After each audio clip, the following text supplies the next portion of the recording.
안녕하세요. 모두병원 정형외과 전문의 이동주 원장입니다. 오늘은 무릎에 발생하는 다양한 질환에 대한 설명을 드리도록 하겠습니다.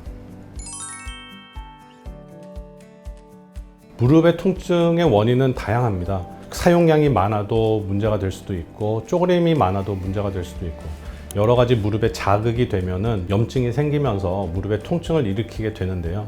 정형외과를 찾는 환자분들 중에서 90% 이상이 대부분의 환자들이 다 속하는 경우고요. 이제 수술적인 치료를 요하는 경우가 있는데 연골판 파열이 있고요. 십자인대, 특히 전방 십자인대에 파열이 있고요. 그 다음엔 퇴행성 관절염이 있습니다. 무릎 연골을 보호하는 여러 가지 구조물들이 있습니다. 일단 무릎에서는 연골이 가장 중요하고 그 연골을 보호해주기 위해서 연골판, 십자인대, 내측부인대 이런 것들이 있는데 다양한 손상에 의해서 상하게 되면 파열이 되거나 찢어지게 되거나 닳게 되거나 무릎에 여러 가지 증상들을 일으킬 수가 있습니다.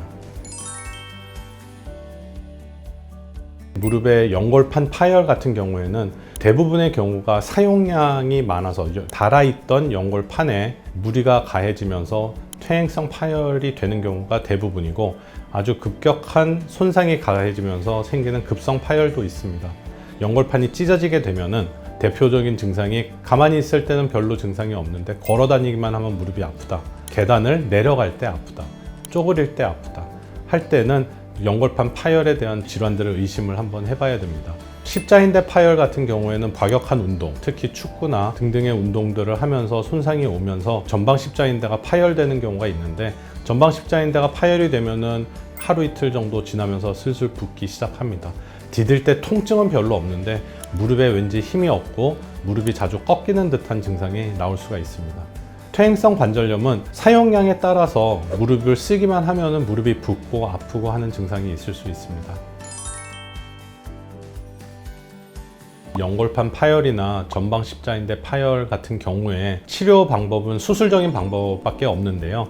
연골판 파열 같은 경우에는 연골판을 절제술을 한다든지 봉합술을 한다든지 전방 십자인대 같은 경우에는 십자인대의 재건술을 시행을 하게 되는데요. 이 모든 거를 관절 내시경이라는 기구를 통해서 시행을 하게 됩니다. 관절 안에 들어갈 수 있는 소형 카메라를 넣어서 그거를 보면서 조작을 하게 되면서 치료를 하게 됩니다.